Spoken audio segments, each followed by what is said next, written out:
जय हिंद दोस्तों। स्वागत है आप लोगों का राज क्लासेस के यूट्यूब चैनल पर। तो आप लोग कैसे हैं? आई होप कि आप लोग सब लोग ठीक होंगे, स्वस्थ होंगे और अपनी अपनी पढ़ाई कर रहे होंगे। तो जैसा कि आप लोगों को मैं पहले भी बता चुका हूं कि राज क्लासेस के अब ऑफलाइन के साथ साथ ऑनलाइन क्लासेस भी आप लोगों के चलना शुरू हो गई है। तो यहाँ पर आप लोगों का सारा सब्जेक्ट और क्लास 9, 10th, 11th, 12th के सारे सब्जेक्ट, आपका इंग्लिश, मैथ, साइंस, सारे आपके सब्जेक्ट, साइंस में जितने तीनों पोर्शन है वो सारे क्लासेस आप लोगों के यहाँ पर भी उपलब्ध हैं। तो आज मैं क्लास टेंथ का विज्ञान विज्ञान वाले पोर्शन का अगर मैं बात करूं तो भौतिक विज्ञान वाला पार्ट आप लोगों का भौतिक विज्ञान का चैप्टर आप लोगों का प्रकाश का परावर्तन और अपवर्तन आज आप लोगों को पढ़ाऊंगा मैं। ये चैप्टर आप लोगों का ये चैप्टर आप लोगों का 2-3 भाग में पूरा कंप्लीट हो जाएगा। 2-3-4 क्लास इसकी होंगी। तो ये क्लास आपकी 1 है। इसमें हम लोग इस चैप्टर की बेसिक चीज़ें समझेंगे। और ध्यान रहे, मैं आप लोगों को बता दूं कि जो यहाँ पर जिस भी सब्जेक्ट की क्लास होगी उन सारी क्लासों का आप लोगों का वो जो क्लास होगी उसका PDF भी मिलेगा, मतलब कि आपको नोट्स भी मिलेंगे। और नोट्स लेने के लिए आप लोग इस नंबर पर कॉन्टैक्ट कर सकते हैं। आपकी स्क्रीन पर ये नंबर है 8881454716। इस नंबर पर आप मैसेज कर सकते हैं, व्हाट्सअप कर सकते हैं और आप लोगों को PDF प्राप्त हो जाएगा। ठीक है, तो ये थी आप लोगों की बात। चाहे वो CBSE बोर्ड का स्टूडेंट हो, चाहे वो UP बोर्ड का स्टूडेंट हो, सबके लिए आप लोगों के लिए उपलब्ध होगा। तो चलिए शुरू करते हैं। हम लोग चैप्टर के विषय में चर्चा करते हैं, जिसके लिए आज हम लोग इकट्ठा हुए हैं यहाँ पर। तो चैप्टर का नाम आप लोगों का पता है, सबको पता होगा, प्रकाश का परावर्तन और अपवर्तन। इंपॉर्टेंट चैप्टर है UP बोर्ड के लिए भी और CBSE बोर्ड के लिए भी। ठीक है, UP बोर्ड वालों के लिए भी इम्पोर्टेंट है और CBSE बोर्ड वालों के लिए भी इम्पोर्टेंट है। अगर हम लोग बात करें तो इस चैप्टर का ज़्यादा से ज़्यादा जो क्वेश्चन है वो आंकिक के रूप में आता है, न्यूमेरिकल के रूप में आता है।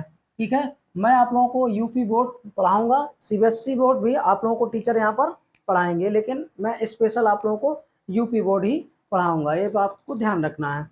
लेकिन समझने वाले आप लोग अगर समझ रहे हैं तो आप देख सकते हैं, कोई दिक्कत नहीं होगी। तो इस चैप्टर में हम लोग क्या करेंगे कि इस चैप्टर में सबसे पहले हम लोग क्या करेंगे कि अध्याय पढ़ेंगे। अध्याय मतलब इसकी पूरी थ्योरी, इसका कॉन्सेप्ट क्लियर करेंगे, थ्योरी का कॉन्सेप्ट क्लियर करेंगे। फिर इसके बाद हम लोग क्या करेंगे, इस चैप्टर के क्वेश्चन पढ़ेंगे। ठीक है, क्वेश्चन न्यूमेरिकल जिस तरीके से क्वेश्चन आते हैं, पूछे जाते हैं, जो भी होगा एक्सरसाइज वगैरह, हम वो सारे क्वेश्चन करेंगे। फिर इसके बाद PYQ। अब PYQ बहुत इंपॉर्टेंट पार्ट है, हर एक चैप्टर का ये होने वाला है। पहले हम लोग चैप्टर वाइज PYQ करेंगे और फिर इसके बाद हम लोग ओवरऑल PYQ करेंगे। PYQ का मतलब है प्रीवियस ईयर क्वेश्चन पे। तो प्रीवियस ईयर क्वेश्चन आपको करने से ये पता चल जाएगा कि क्वेश्चन किस तरीके से बोर्ड पेपर में पूछे जाते हैं, और दूसरी बात ये पता चलेगी कि किस तरीके से उनके आंसर दें कि जिससे आपके नंबर हो सके, ज़्यादा से ज़्यादा नंबर आप ला सको। देखिए, मैं आपको यहाँ पर जो पढ़ाने के साथ साथ ये भी आपको बताया जाएगा कि बोर्ड पेपर में कॉपी किस तरीके से लिखना है, जो कि एक इम्पॉर्टेंट फैक्ट होने वाला है। ये आपको बेनिफिट मिलेगा यहाँ पर इस प्लेटफॉर्म पर, क्योंकि आप एग्जामिनर के सामने आप नहीं होते हो, आपकी कॉपी होती है। और कॉपी में इस तरीके से लिखना होता है कि कॉपी चिल्ला चिल्ला के कहे कि हमको नंबर दीजिए। ठीक है, वहाँ पर आप उपलब्ध नहीं होते हैं। तो चलिए टॉपिक पर हम लोग बात करते हैं कि अध्याय आप लोगों का इस फ्रेम पर आप लोगों से डिस्कस किया जाएगा। तो पहला टॉपिक है आप लोगों का प्रकाश, लाइट क्या है, इसके बारे में जान लेते हैं। अभी तक आप लोगों ने डेफिनेशन तो क्लियर पढ़ रखी होगी, सबने पढ़ रखी होगी और याद भी होगी मैक्सिमम स्टूडेंटों को याद भी होगी। तो प्रकाश आपका क्या है? प्रकाश एक प्रकार की ऊर्जा है। किताब में डेफिनेशन तो यही लिखी हुई है कि प्रकाश एक प्रकार की ऊर्जा है जो हमारी आंखों में संवेदना उत्पन्न करती है। अच्छा, ऊर्जा है तो कुछ ना कुछ तो करेगा ही। अगर आपके अंदर एनर्जी है तो आप कोई ना कोई तो काम करोगे, एनर्जी नहीं है तो कुछ नहीं कर पाओगे। इसलिए प्रकाश भी एक प्रकार की क्या है? ऊर्जा है, जो हमारी आंखों में दृष्टि संवेदना उत्पन्न करती है। और दृष्टि संवेदना से ही हम लोग क्या करते हैं? वस्तुओं को देख पाते हैं। देखिए, वस्तुओं को देखने के लिए एक लॉजिक है। ठीक है, ऐसे मैंने जिस तरीके से आपको सिंपल वे पे बता दिया यहाँ पर कि हम वस्तुओं को देख पाते हैं, तो उतना आसानी से नहीं देख पाते हैं कि हम बस मैंने कह दिया तो आपने देख लिया। हम वस्तुओं को देखने के लिए क्या होता है कि लाइट जो है, जो प्रकाश है वो वस्तु से टकराता है, टकराने के बाद हमारी आंखों तक आता है और बाकी का काम हमारी आंखें करती हैं। जैसे यहाँ पर एक मैंने आप लोगों से यहाँ पर एक फिगर लिया हुआ है। इस फिगर को हम लोग डिस्कस करेंगे कि ये एक यहाँ पर टेबल लैंप है, ठीक है, एक टेबल लैंप है। अगर आप खुद बताइएगा कि अगर इस टेबल लैंप को मैं, ये अभी जल रहा है, अगर मैं अभी इसको क्या कर दूं, बंद कर दूं, ऑफ कर दूं, तो क्या ये नीचे जो गमले रखे हुए हैं, बुक रखी हुई हैं, क्या आपको दिखाई देंगी? आप आंखें आपकी खुला है, आप खूब फाड़ फाड़ के देख रहे हो, लेकिन ये दिखाई नहीं देंगी। बात समझ आ गई? और जैसे ही मैं इसको ऑन करूंगा, ओपन करूंगा, तो ये दिखना शुरू हो जाएंगी। एक्चुअली में अब मैं बताता हूँ कि होता क्या है, कि क्यों हमको ये ऑब्जेक्ट दिखाई देने लगते हैं। ठीक है, इसको मैं फिर से वापस से छोटा कर देता हूँ, आपको समझाने के लिए मैंने इसको बड़ा किया था। ठीक है, एक कमरा है, इसमें सारी व्यवस्था है कमरा बनाने की भी। ठीक है, एक ये कमरा है और ये कमरे की चारों तरफ की दीवार है और यहाँ पर अंधेला है और एक गंगाराम चाचा इस रूम के अंदर उपस्थित हैं। ये लीजिए गंगाराम चाचा। ठीक, गंगाराम चाचा बहुत ही मस्त मौला इंसान है। ठीक है, बाल आल उनके बना देते हैं। तो गंगाराम चाचा हैं और गंगाराम चाचा यहाँ पर अपनी टी शर्ट ढूंढ रहे हैं। ठीक है, अपने मतलब कपड़े। अच्छा, गंगाराम चाचा है तो टी शर्ट नहीं, धोती कुर्ता आपका लो, कि धोती कुर्ता ढूंढ रहे हैं और यहाँ पर उनकी खूंटी पे धोती कुर्ता टंगे हुए हैं। ठीक है, और लाइट ऑफ है, तो क्या गंगाराम चाचा अपनी धोती कुर्ता को ढूंढ लेंगे? लाइट बंद है, अंधेला है पूरा, नहीं ढूंढ पाएंगे। तब उनको धोती कुर्ता कैसे दिखेगी? जैसे ही वो क्या करेंगे, रूम के अंदर आएंगे तो सबसे पहले लाइट ओपन करेंगे। तो लाइट, अगर मान के चलिए आपकी ट्यूबलाइट यहाँ पर लगी हुई है, तो जैसे ही लाइट ओपन करेंगे तो ट्यूबलाइट से प्रकाश, चारों तरफ प्रकाश हो जाएगा और प्रकाश धोती कुर्ता पे भी पड़ेगा और जस्ट धोती कुर्ता से टकराने के बाद प्रकाश क्या होगा, गंगाराम चाचा की आंखों पर आ जाएगा रिफ्लेक्ट होके। इसी को प्रकाश का परावर्तन भी कहते हैं, जो आगे आपको पढ़ाया जाएगा। तो अब गंगाराम चाचा को अपनी धोती कुर्ता दिखाई देने लगेंगी। क्यों? क्योंकि धोती कुर्ता में ट्यूबलाइट का प्रकाश पड़ा और वहां से टकराने के बाद गंगाराम चाचा की आंखों पर आ गया। बाकी गंगाराम चाचा ने अपनी आंखों से समझ लिया कि भैया यही हमारे कपड़े हैं। तो इस तरीके से वस्तुएं हमें दिखाई देती हैं। ठीक है, और अगर चारों ओर वस्तुओं के प्रकाश नहीं है तो वस्तुएं हमें दिखाई नहीं देती हैं। ऐसा बिल्कुल नहीं था कि गंगाराम चाचा रूम के अंदर आए और तुरंत उनको वस्तुएं दिखाई देने लगी। अब रही बात कि उन्होंने लाइट ओपन करने की, तो देखिए जब भी कोई व्यक्ति रूम के अंदर जाता है तो उसको इतना तो पता होता है कि मेरे रूम में लाइट ऑन करने के लिए स्विच कहाँ लगी हुई है, तो उन्होंने वो काम भी एक अनुमानित तौर पर किया, वो चीज़ भी उन्हें दिखी नहीं, ये भी आप ध्यान रखिएगा। ठीक है, तो आई होप आप प्रकाश के बारे में बड़ा अच्छे से समझ गए होंगे कि प्रकाश एक प्रकार की ऊर्जा है और जो हमारी आंखों में दृष्टि संवेदना या संवेदना उत्पन्न करती है, जिससे हमको वस्तुएं दिखाई देती हैं। तो प्रकाश एक प्रकार की एनर्जी ही है। जो एनर्जी आपको काम करने के लिए, वर्क करने के लिए लगती है, बल लगाने के लिए लगती है, आप खाते हो एनर्जी मिलती है, उसी प्रकार से का प्रकाश भी क्या है, एक प्रकार की ऊर्जा है। तो चलते हैं हम लोग, अब हम लोग गंगाराम चाचा से आगे बढ़ते हैं। आप लोग इस कॉन्सेप्ट को समझ गए होंगे। प्रकाश के ये आप लोगों के सोर्स हैं जो आपको बाद में बताए जाएंगे। अब बात करते हैं प्रकाश के गुण। अब प्रकाश की प्रॉपर्टी क्या क्या होती हैं, प्रकाश के गुण क्या होते हैं, उसके विषय में बात कर लेते हैं। भाई अगर प्रकाश है तो कुछ ना कुछ तो क्वालिटी होगी उसमें, है ना।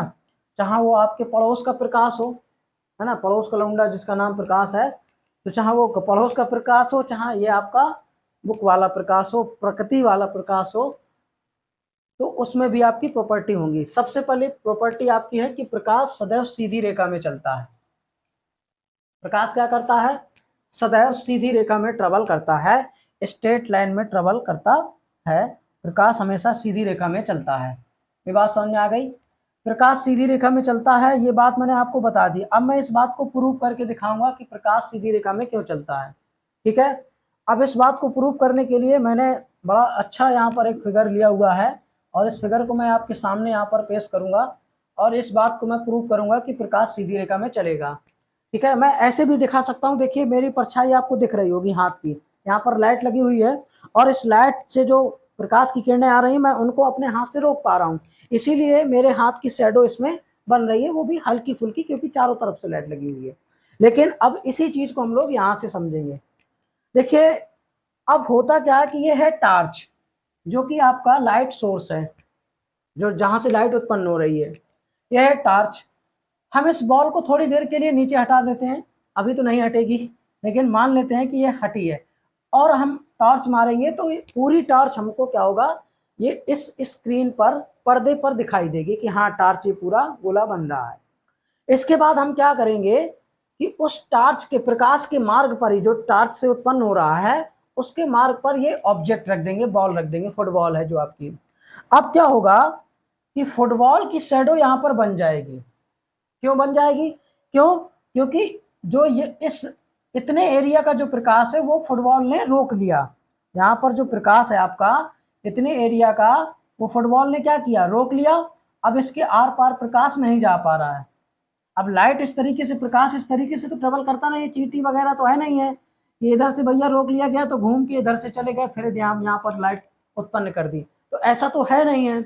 इसीलिए लाइट क्या है आपका, सीधी रेखा में चलता है, और इतना प्रकाश यहाँ पर क्या है, बन नहीं पा रहा है, इसीलिए यहाँ पर शैडो आपका बन रहा है।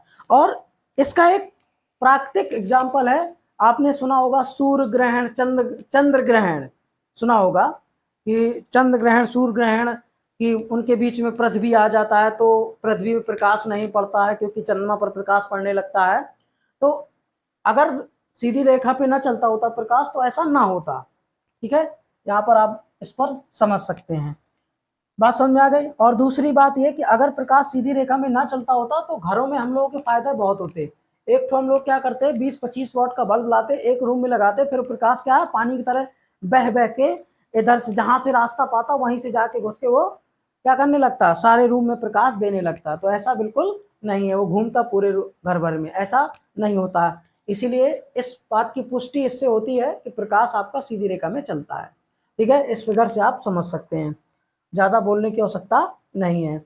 अब अगर हम लोग बात करें कि एक दूसरा जो मैंने फिगर रखा है, इस पर भी आप चर्चा कर सकते हैं।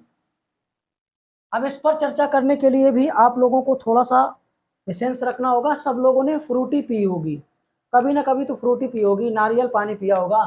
तो नारियल पानी पीने के लिए जो पाइप लगता है भैया, उसको मैं पाइप ही बोलता हूँ, तो इसीलिए मैं यहाँ पर भी पाइप बोल रहा हूँ।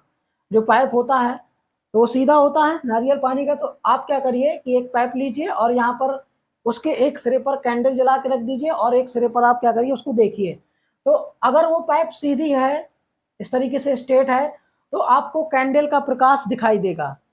ठीक है, कैंडल का प्रकाश आपको दिखाई देगा यहाँ से पूरा, क्योंकि सीधी रेखा पे चलता है तो प्रकाश इधर भी आपका आएगा और कैंडल के अंदर देगा, पाइप के अंदर, तो आपको दिखाई देगा।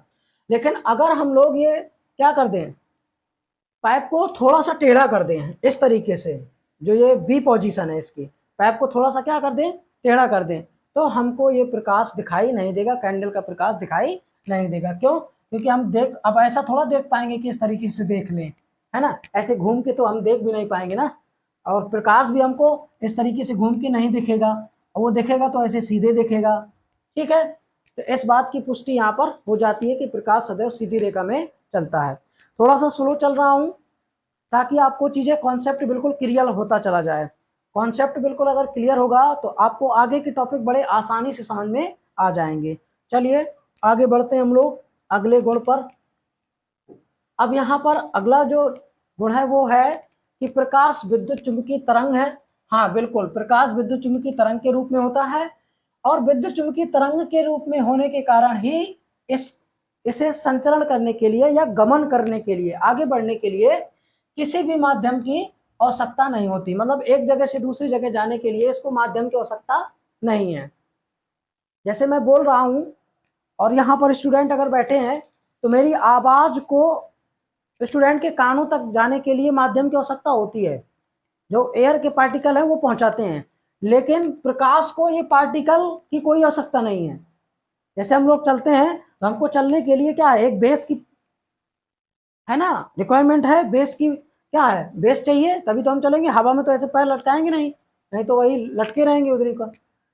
तो प्रकाश को माध्यम की आवश्यकता नहीं होती, अर्थात प्रकाश आपका निर्वात में भी चल सकता है। अब प्रकाश निर्वात में चल सकता है, इसका मतलब यह है कि अगर कहीं पर किसी भी माध्यम में अगर आपका क्या है, वायुमंडल नहीं है, वायु नहीं है, ठीक है, मतलब कि वहां पर क्या है, निर्वात है, तो वहां पर भी प्रकाश चल सकता है, मतलब एक बिंदु से दूसरे बिंदु या एक जगह से दूसरी जगह पहुंच सकता है। ठीक है, अब इसके बाद हम लोग दूसरे पॉइंट पर बात करते हैं कि प्रकाश पारदर्शी माध्यमों जैसे कांच और वायु, कांच तो सब लोग जानते हैं, वायु तो सब लोग जानते हैं, कांच भी आप जान लीजिए, कांच और वायु में से गुजर सकता है, परंतु अपारदर्शी माध्यम जैसे लकड़ी, लोहा में से ये नहीं गुजर पाता है। ठीक है, ये क्या है, अपारदर्शी वस्तुओं से गुजर नहीं पाता है, आर पार नहीं होता है। ठीक है, अब पारदर्शी माध्यम से आर पार, आप छोटा सा अपने घर में ही आप लोगों ने पीला वाला बल्ब तो देखा ही होगा, पीला वाले बल्ब में आपका क्या है, वो कांच का बल्ब बना रहता है, यहाँ पर लाइट उत्पन्न होती है, इसके बाद किरणें बाहर निकलती हैं, अगर आर पार ना निकल पाती तो ये एक पारदर्शी माध्यम होता है, इसीलिए वो बाहर आ जाता है। अगर इसको माध्यम को क्या कर दिया जाए, अपारदर्शी बना दिया जाए, तो लाइट बाहर नहीं आ पाएगी। तो ये आप अपने घर में ही देख सकते हैं और इसको समझ सकते हैं बड़े आराम से। ठीक है, पारदर्शी माध्यम, अपारदर्शी माध्यम आराम से चेक कर सकते हैं। एक टार्च लीजिए, कुछ अपने मन से भी किया करिए, सारा दारोमदार टीचरों पर मत दीजिए, चल रहा हूँ और कुछ नहीं, और इसको बड़ा मुझे आनंद आ रहा है। अब देखिए, अगर हम लोग बात करें कि आप, मैंने जैसे कहा कि आप लोग अपने घरों पर भी चेक कर सकते हैं। आप एक टार्च लीजिए और टार्च को क्या करिए कि टार्च के जला के और सामने उसके लकड़ी रख दीजिए, तो आप देखोगे प्रकाश नहीं जाएगा, उस पार नहीं दिखेगा। लेकिन आप क्या करिए, एक व्हाइट पन्नी ले लीजिए, ठीक है, व्हाइट पन्नी ले लीजिए और या कांच ले लीजिए, किसी भी जो आर पार दिखे जिससे, तो अगर उस पर आप करेंगे तो कांच प्रकाश आपका आर पार चला जाएगा। तो जिससे प्रकाश आर पार चला जाता है उसको कहते हैं पारदर्शी माध्यम, जिससे आपका प्रकाश आर पार नहीं जाता, नहीं गुजरता है, उसको अपारदर्शी माध्यम कहते हैं। ये भी आपको ध्यान रखना है। अभी माध्यमों के बारे में चर्चा होगी आगे टॉपिक में। अब तीसरा टॉपिक है कि जब प्रकाश एक माध्यम से दूसरे माध्यम में गुजरता है या प्रवेश करता है तो वह अपने मार्ग से विचलित हो जाता है। विचलित का मतलब कि अपना मार्ग बदल देता है वो। ठीक है, इस घटना को हम लोग प्रकाश का अपवर्तन कहते हैं। आगे लिखना चाहिए लेकिन मुझे आगे पढ़ाना है, तो अभी से मैं आप लोगों को टेंशन नहीं देना चाहता हूँ। अब जैसे यहाँ पर क्या है, वायु है, एक माध्यम ये वायु है और ये भैया कांच है। ठीक है, अगर प्रकाश क्या करेगा, प्रकाश आपका वायु से कांच में प्रवेश करेगा तो ये क्या करता है, इसको निकलना चाहिए सीधे, बट ये क्या होता है कि अविलंब की ओर झुक जाता है इस तरीके से।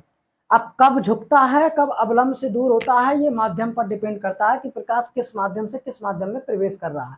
ठीक है, और ये प्रकाश माध्यम की प्रकृति कहलाती है और प्रकृति के आधार पर माध्यम आपके दो प्रकार के होते हैं। एक आपका होता है विरल माध्यम जो कि वायु है, और एक आपका होता है सघन माध्यम जो कि आपका कांच और जल है। इनके बारे में अभी आगे चर्चा मैं करूंगा, तो इस पॉइंट को भी आपको ध्यान रखना है।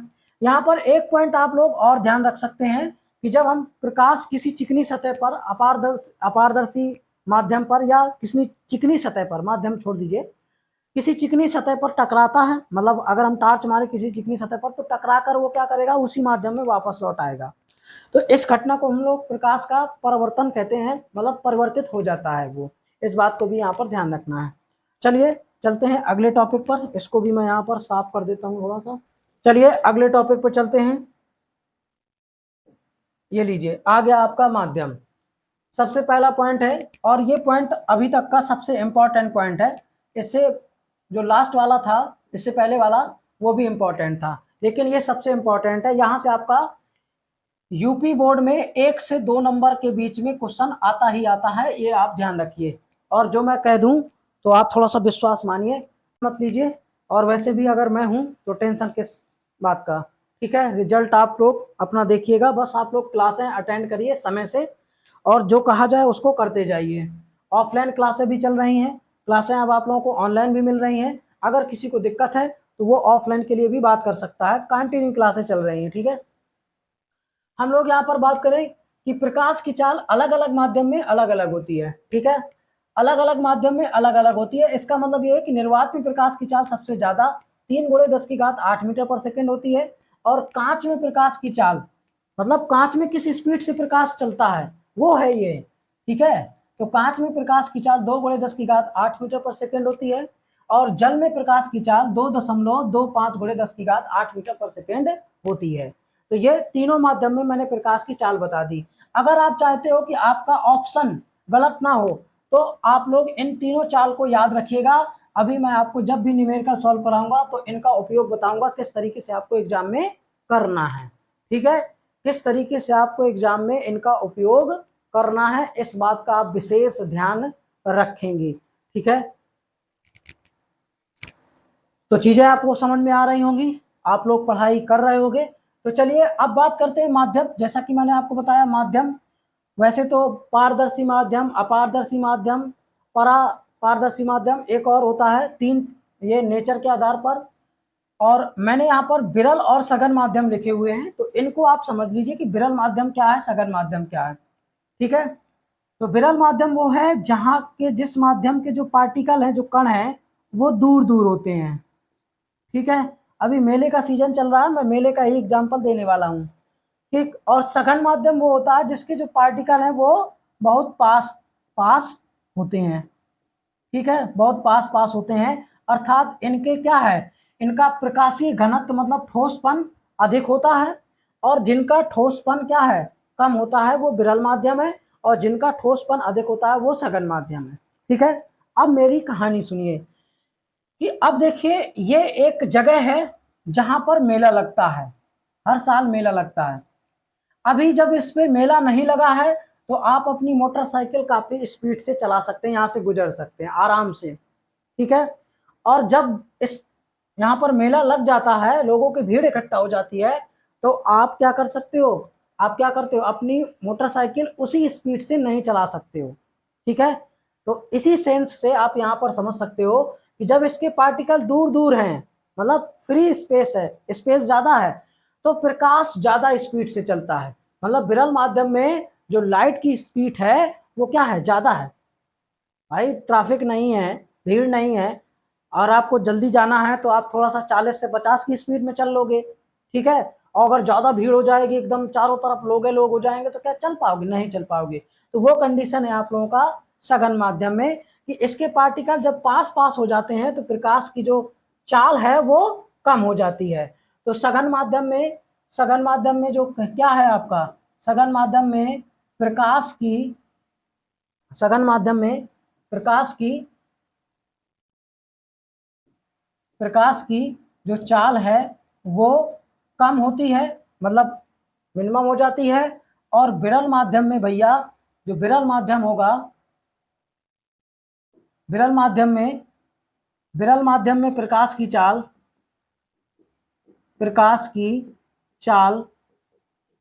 क्या होगा, अधिक होगा। इस माध्यम में प्रकाश की चाल अधिक होती है। विरल माध्यम का एग्जाम्पल आपका हवा हो सकता है, एयर आप कहोगे।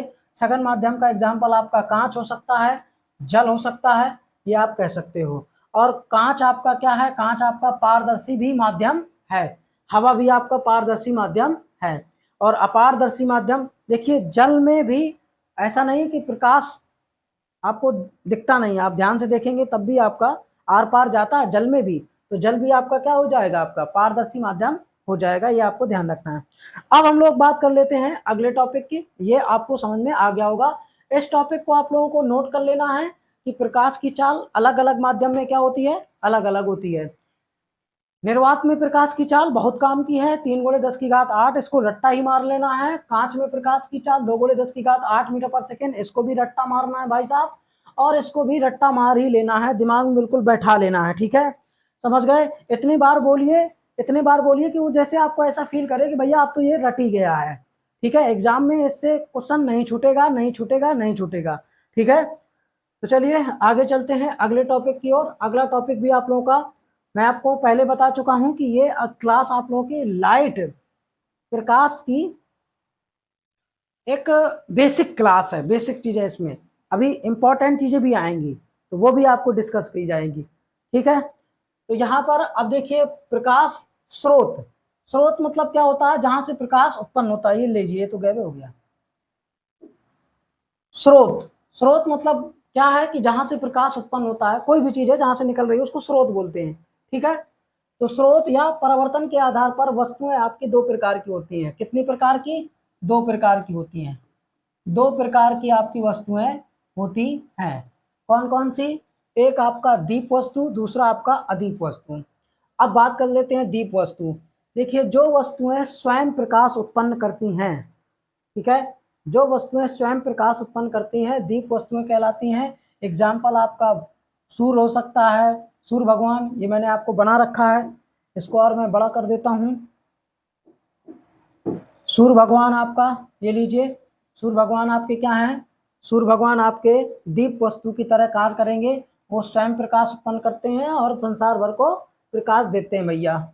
और बल्ब आपका विद्युत बल्ब, जो कि आपका एक प्राकृतिक स्रोत नहीं है, कृत्रिम स्रोत है।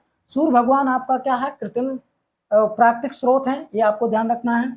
ये आपका कैंडल आप कह सकते हो, टेबल लैंप कह सकते हो, बाकी चीजें आपकी ये क्या है? दीप वस्तुओं के अंदर आएंगी। इसको छोटा कर देते हैं भैया समझाने के बाद। ठीक है, तो ये आपका क्या है? ये आपका दीप वस्तुओं के अंदर आएंगी। और यहाँ पर भी एक एग्जाम्पल है आपका, इसको भी थोड़ा बड़ा करके आपको दिखा देते हैं, इसमें भी समझा देते हैं क्या मामला है। यहाँ पर आइएगा, देखिए, इसमें भी जैसे ही आप इस स्विच को ऑफ करेंगे तो आपको सामने ये जो गमला रखा है ये आपको नहीं दिखेगा।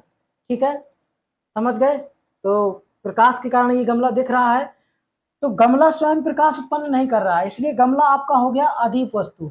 और जो आपका एक टेबल लैंप है, टेबल लैंप में जो बल्ब लगा हुआ है वो आपका क्या हो गया? आप लोगों का दीप वस्तु हो गई, जो स्वयं प्रकाश उत्पन्न कर रही है। ठीक है, इस बात को भी आपको ध्यान रखना है। अब बात कर लेते हैं हम लोग अदीप वस्तु की। तो अदीप वस्तुएं जो स्वयं प्रकाश उत्पन्न नहीं करती हैं, मतलब दिखने के लिए दूसरे के ऊपर डिपेंड रहती है कि उसके द्वारा हमारे ऊपर प्रकाश आएगा तो हम दिखेंगे, अब प्रकाश नहीं आएगा तो नहीं दिखेंगे। ठीक है, बड़ी मजेदार वस्तुएं हैं, है ना। दूसरा जब टार्च मारेगा तभी दिखेंगे ये, नहीं तो नहीं दिखेंगे। जैसे आपकी ये बुक्स है, बुक्स वगैरह, किताबें वगैरह, रूम में आपकी बहुत सी ऐसी चीजें होंगी जो अंधेला करने पर नहीं दिखती हैं, क्योंकि वे स्वयं प्रकाश उत्पन्न नहीं करती हैं। ठीक है, तो आप उनमें एग्जाम्पल पढ़ सकते हैं, स्वयं विचार कर सकते हैं उस पर, कि जो वस्तुएं क्या होती हैं, स्वयं प्रकाश उत्पन्न नहीं करती हैं, अदीप कहलाती हैं। आप इनमें से किसी एक की परिभाषा याद रखिए, दूसरे के अपने आप याद हो जाएगी। अगर दीप की याद रखते हैं कि जो वस्तुएं स्वयं प्रकाश उत्पन्न करती हैं दीप वस्तुएं, जो तो दूसरा क्या होगा? जो वस्तुएं स्वयं प्रकाश उत्पन्न नहीं करती हैं अदीप वस्तुएं हो जाएंगी। एग्जाम्पल और भी हो सकते हैं, आप देख सकते हैं। चलिए हम लोग आगे चलते हैं। तो चलिए हम लोग देखते हैं प्रकाश किरण को। तो प्रकाश किरण क्या है भैया? कि जब प्रकाश किसी पारदर्शी माध्यम में सरल रेखा में गमन करता है, माध्यम पारदर्शी होना चाहिए, सरल रेखा में गमन करना चाहिए, तब हम प्रकाश के पथ को क्या कहते हैं? प्रकाश किरण कहते हैं। मतलब ये एक मान के चलिए, यहाँ पर क्या है? एक वायु का एक एरिया बनाया गया है, और जो ये उत्पन्न करेगी प्रकाश, तो ये एक स्ट्रेट लाइन में अगर इस तरीके से उत्पन्न कर रही है, ठीक है, और ऐसे भी कर रही है, इस तरीके से भी। अब ये कट्टम जीरो वाला मैं खेल बना रहा हूँ, तो आप कहोगे कि नहीं ये काटती तो है नहीं है, तो वो मैं आपको समझाने के लिए बना रहा हूँ। अभी एक कब काटेंगी कब नहीं काटेंगी वो आपको सब बता दिया जाएगा। ठीक है, तो जब प्रकाश क्या करता है, किसी पारदर्शी माध्यम में एक सरल रेखा में गमन करता है, तो प्रकाश के पथ को हम लोग क्या कहेंगे? प्रकाश किरण कहेंगे। ठीक है, ध्यान रखिएगा। प्रकाश क्या करता है? माध्यम में एक सरल रेखा में गमन करता है, स्ट्रेट लाइन में, सीधा सिंपल लाइन में आगे बढ़ता है, चलता है, तो उसको ही हम लोग, उस पथ को क्या कहेंगे? प्रकाश किरण कहा जाएगा। प्रकाश किरण। अब अगर प्रकाश एक ही दिशा में जाने वाले प्रकाश की किरण, मतलब प्रकाश की किरण के समूह को, ठीक है, जैसे एक ही डायरेक्शन में जो प्रकाश का समूह चल रहा है उसको हम लोग कहते हैं प्रकाश पुंज या प्रकाश किरण पुंज। ठीक है, इस बात को भी ध्यान रखना है। बात समझ गए? अब यहाँ पर किरण पुंज, प्रकाश किरण पुंज आपका तीन प्रकार का होता है, एक अभिसारी, अपसारी और समांतर। इसके नेक्स्ट वाले पेज में हम लोग ये तीनों प्रकाश किरणें को, किरण पुंज को डिसाइड करेंगे, मतलब पढ़ेंगे, क्लियर करेंगे। तो ये लीजिए, अब आपका आ गया अपसारी किरणें, अपसारी किरणें और समांतर किरणें क्या होती हैं। ठीक है, तो अपसारी किरणें क्या हैं? यदि आपतित प्रकाश की सभी किरणें, अब आपतित प्रकाश क्या है? आने वाला प्रकाश।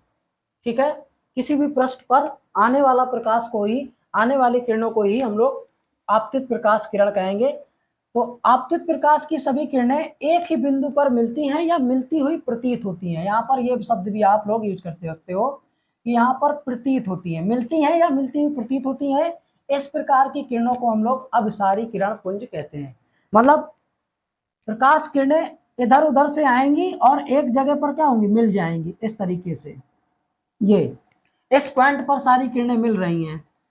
ठीक है, तो इस प्रकार के किरण पुंज को हम लोग क्या कहेंगे? आप लोग अभिसारी किरण पुंज कहोगे कि जब प्रकाश की किरणें क्या हो, एक जगह आके इकट्ठा हो जाए। अभिसारी का मतलब होता है कलेक्शन, इकट्ठा करना। तो जब चारों तरफ से प्रकाश किरणें आई, इधर उधर से आई, ठीक है, और यहाँ क्या हो गया? एक पॉइंट पर अगर इकट्ठा हो रही हैं तो उस प्रकार की प्रकाश के किरण पुंज को हम लोग अभिसारी किरण पुंज कहेंगे। अब अपसारी, अपसारी मतलब होता है फैलना। ये जो आपका तीसरा वाला जो चित्र है, फिगर है, तीसरा वाला जो फिगर है, ये आपका थर्ड नंबर वाला, इसको हम फर्स्ट नंबर का कह देते हैं क्योंकि पहले नंबर में अपसारी है ना। तो यहाँ पर देखिए प्रकाश किरणें ये सारी की सारी आ रही हैं और एक पॉइंट पर मिल रही हैं। तो इस किरण पुंज को हम लोग क्या कहेंगे? अभिसारी कहेंगे। और अपसारी एक ही पॉइंट से जाकर क्या करें? फैल जाएं। एक ही पॉइंट से जा रही हो जो किरणें, मतलब यदि प्रकाश की सभी किरणें किसी एक बिंदु से आती हुई प्रतीत हो रही हैं, एक पॉइंट से क्या हो रही हैं? आ रही हैं। यहाँ पर क्या हो रहा है? ये किरणें क्या हो रही हैं? एक ही पॉइंट से सब आ रही हैं, इस पॉइंट से सब की सब आ रही हैं। तो इस प्रकार के आपको क्या कहेंगे? इसको हम लोग कहेंगे, इस प्रकार के किरण पुंज को हम लोग कहेंगे अपसारी। क्या कहेंगे? अपसारी। मक्खी बैठ गई क्या यार? हाँ हाँ, पर बैठी।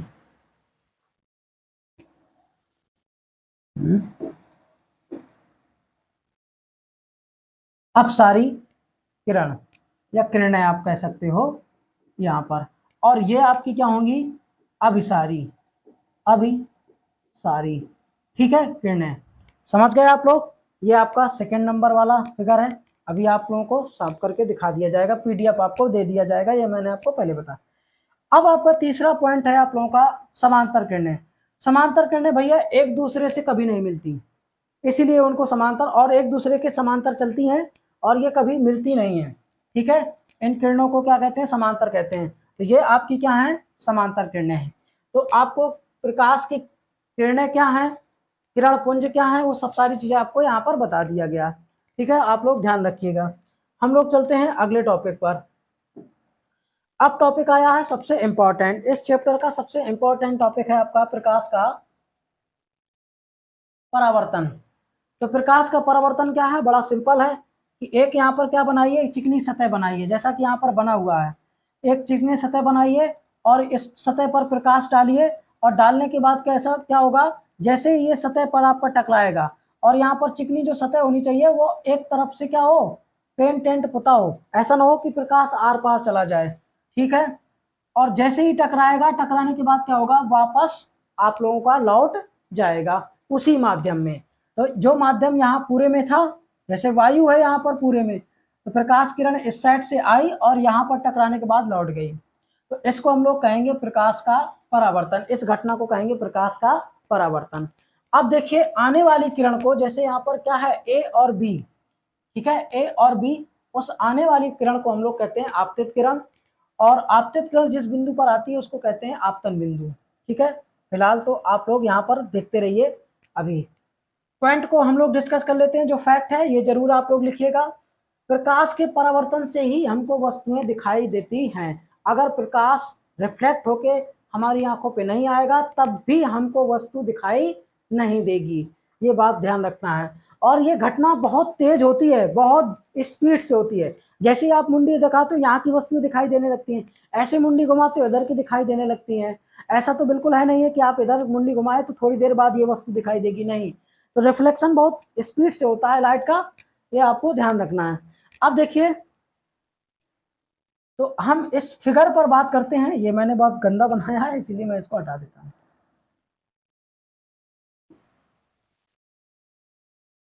तो आने वाली प्रकाश को हम लोग क्या कहते हैं, किरण को आपतित किरण कहते हैं। तो इस तरीके से ये प्रकाश किरण आ रही है और यहाँ पर सतह पर टकरा रही है, जो सतह आपका M1 M2 है, और टकराने के बाद उसी माध्यम में वापस लौट जा रही है। तो इस घटना को हम लोग कहते हैं प्रकाश का परावर्तन। ठीक है, प्रकाश जब किसी चिकनी सतह पर टकराता है तो उसी माध्यम में वापस लौट जाता है, ये घटना आपकी प्रकाश की परावर्तन कहलाती है। फैक्ट आप लिख सकते हो कि प्रकाश के परावर्तन के कारण ही, मैक चेक करता हूं मैं बार बार, ऐसा ना हो बंद हो जाए।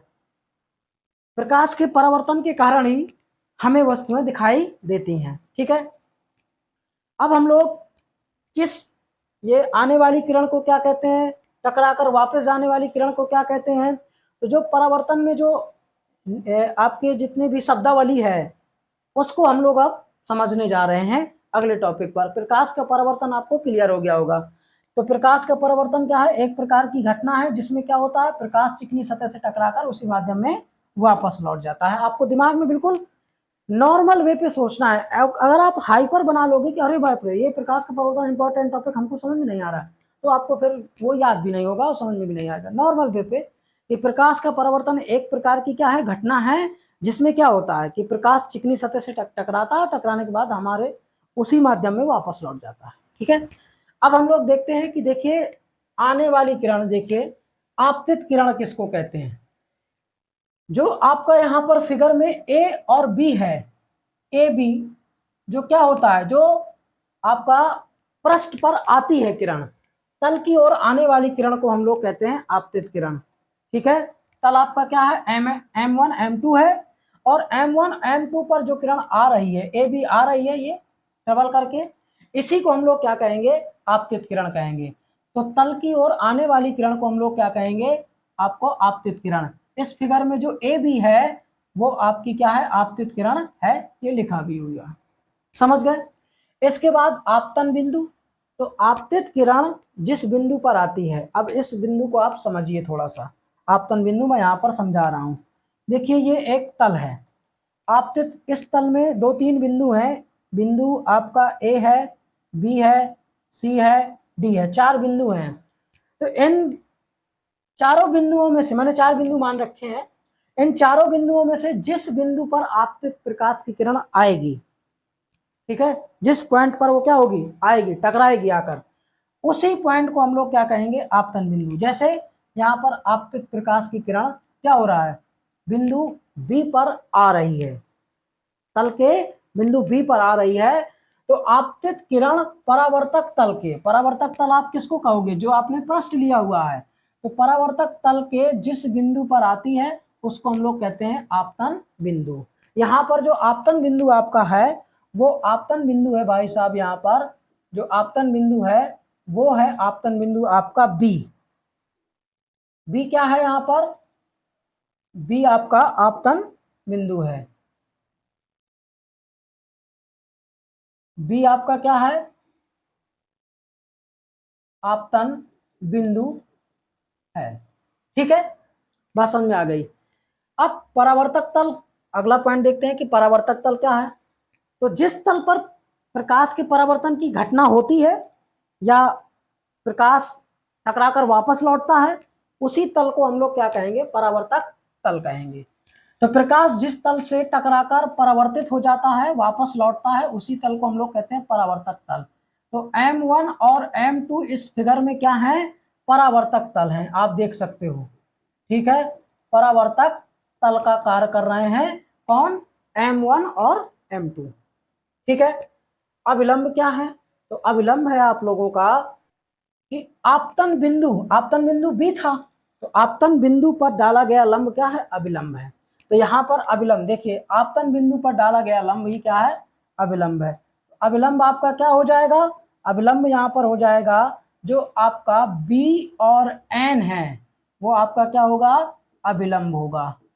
ठीक है, बी और एन फिगर में, चित्र में आपका आपका क्या होगा, बी और एन, क्योंकि आपका आपतन बिंदु क्या है भैया, आपतन बिंदु यहाँ पर बी है, और बी पर ही हम लोग क्या करेंगे, अभिलंब लंब डालेंगे, तो उसी को हम लोग क्या कहेंगे, अभिलंब कहते हैं, ये लिखा हुआ है।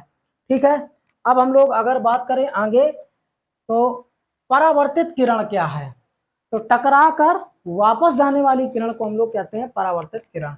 यहाँ पर प्रकाश की किरण ए बी आई और पॉइंट बी पर टकराने के बाद क्या हो गया, बी सी बन के चली गई वापस उसी माध्यम में। तो जो परावर्तित किरण है इस फिगर में वो क्या है, बी सी आपकी क्या है, परावर्तित किरण है। क्या है, परावर्तित किरण है। ठीक है, परावर्तित किरण कौन सी है, बी सी। तो ऐसी किरणें जो टकराने के बाद उसी माध्यम में लौट जाती हैं, परावर्तक या परावर्तित किरण होती हैं। आपतन कोण, आपतित किरण सब लोग जानते हैं, आपतित किरण क्या है, ए बी है, अभिलंब आपका एन और बी है। तो आपतन कोण होता है आपतित किरण और अभिलंब के बीच में जो कोण बनता है उसको आपतन कोण कहते हैं, और इसे आई से प्रदर्शित करते हैं। इसे क्या करते हैं, आई से प्रदर्शित करते हैं। अब यहाँ पर अगर हम लोग बात करें तो आपका आपतन कोण क्या है, देखिए अभिलंब आपका ये है, आपका क्या है, ए बी है, अभिलंब आपका एन और बी है, आपतित किरण ए बी है और अभिलंब आपका एन बी है। तो अभिलंब और आपतित किरण के बीच में जो ये एंगल बन रहा है, जो एंगल क्या हो रहा है, बन रहा है, उसी को हम लोग क्या कहेंगे, आपतन कोण कहेंगे। ठीक है, तो यहाँ पर आपका लिखा हुआ है कि आपतन, ठीक है, आपतित किरण तथा अभिलंब के बीच में जो कोण बनता है उसको हम लोग आपतन कोण कहते हैं। आपको समझ में आ गया होगा। आपको क्या करना है, आपतित किरण और अभिलंब, ये दोनों पॉइंट, कौन से दोनों, ये आपका अभिलंब और आपतित किरण के बीच में जो कोण बनेगा उसी को हम लोग क्या कहेंगे, आपतन कोण कहेंगे। इसी तरीके से अभिलंब और परावर्तक, सॉरी परावर्तित किरण, ये है परावर्तित किरण के बीच में जो कोण बनेगा उसको हम लोग कहते हैं परावर्तक कोण कहते हैं। ये है आपका अभिलंब, आपका क्या है, अभिलंब आपका है यहाँ पर, अभिलंब है आपका एन बी या बी एन, और परावर्तित किरण क्या है आपका यहाँ पर सी, परावर्तित किरण क्या है बी सी, और एन जो आपका अभिलंब है, इसके बीच में जो कोण बनेगा उसको हम लोग कहते हैं परावर्तन कोण कहते हैं। ठीक है, ये आपको ध्यान रखना है। तो ये आपकी प्रकाश के परावर्तन के संबंध में कुछ शब्दावली थी, इस शब्द को हम लोग क्या कहते हैं, ये आपको मैंने बता दिया और आपको ये चीज़ें समझ में भी आई होंगी। ठीक है, बड़े आराम से आप समझ सकते हो। अब हम लोग चलते हैं आगे, प्रकाश के परावर्तन के नियम देखते हैं। तो प्रकाश के परावर्तन के जो नियम है वो इस प्रकार से हैं, देखिए आप ध्यान से। प्रकाश के परावर्तन के नियम, दो नियम होते हैं इसके, कितने नियम होते हैं, दो नियम होते हैं। प्रकाश का परावर्तन का पहला नियम, द्वितीय नियम। पहला नियम क्या होता है, आपतित किरण, अभिलंब तथा परावर्तित किरण तीनों एक ही तल पर उपस्थित होते हैं। इस फिगर से आप समझिए, यहाँ पर आपको क्या है, ये जो ए और बी है, ये ए बी आपकी आपतित किरण है, बी सी आपकी परावर्तित किरण है, ये वाली आपकी परावर्तित किरण है, और अभिलंब आपका ओ बी है, अभिलंब ये है आपका। तो ये तीनों क्या हैं, एक ही तल पर उपस्थित हैं। अगर आप अपनी कॉपी पर इसको ड्रा करोगे, ये तीनों किरणों को, आपतित किरण और अभिलंब और परावर्तित किरण को, तो वो कागज तल पर उपस्थित होंगे। ऐसा नहीं होगा कि अभिलंब तुम अपनी कॉपी में खिंचा दो और इसके बाद जो आपतित किरण है वो पड़ोसी की कॉपी में जाके खिंचा दो, तो ऐसा नहीं होगा। ये तीनों आपस में एक ही तल पर उपस्थित होते हैं। ये प्रकाश के परावर्तन के नियम है, पहला नियम है। दूसरा नियम कि जो आपका क्या होता है, आपतन कोण आई, आपतन कोण आई और परावर्तन कोण आर, दोनों आपस में क्या होते हैं, बराबर होते हैं। आपतन कोण आई और परावर्तन कोण आर आपस में बराबर होते हैं। ठीक है, तो ये प्रकाश के परावर्तन के दोनों नियम थे। प्रकाश का परावर्तन का नियम और उसकी शब्दावली जरूर आप लोग देखें, जरूर पढ़ें। नोट्स आप लोग अगर बना सके तो बना लें, नहीं तो आप लोगों को अगर पीडीएफ चाहिए तो मैं आपको पहले भी बता चुका हूँ कि जो क्लासें हैं, सारी की सारी क्लासें आप लोगों के इंग्लिश मीडियम और हिंदी मीडियम की सब क्लासें आप लोगों की, तो सारी क्लासें आपको यहाँ पर प्रोवाइड कराई जाएंगी, चाहे वो हिंदी मीडियम हो चाहे वो इंग्लिश मीडियम हो।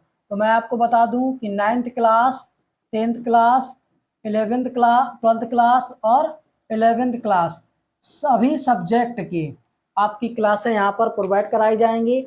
आपको प्रॉपर नोट्स दिए जाएंगे, प्रॉपर आपको लाइव क्लास ली जाएगी, वीडियो आपको दिए जाएंगे। और आपको ज़्यादा जानकारी अगर चाहिए तो आप लोग 8881454716 इस नंबर पर आप कॉल कर सकते हैं, व्हाट्सअप कर सकते हैं और पूछ सकते हैं कि कैसा क्या क्लास का शेड्यूल है। और हमारी जो ऑफलाइन क्लासेस हैं वो गल्ला बाजार, प्रयागराज गल्ला बाजार सलोरी में चली रही हैं, आप लोग वहाँ पर भी आकर ज्वाइन कर सकते हैं। ठीक है, तो आज का ये वीडियो आप लोगों को समझ में आया होगा, लेक्चर जो भी है, जो भी मैंने पढ़ाया, और आपको अच्छा भी लगा होगा। अगर आपको अच्छा लगा है तो वीडियो को लाइक ज़रूर करें और वीडियो को शेयर करें। अगर चैनल पे आप लोग पहली बार हैं तो चैनल को सब्सक्राइब कर लें। अगली क्लास में हम लोग जल्दी मिलते हैं। ठीक है, बहुत बहुत आप लोगों का धन्यवाद।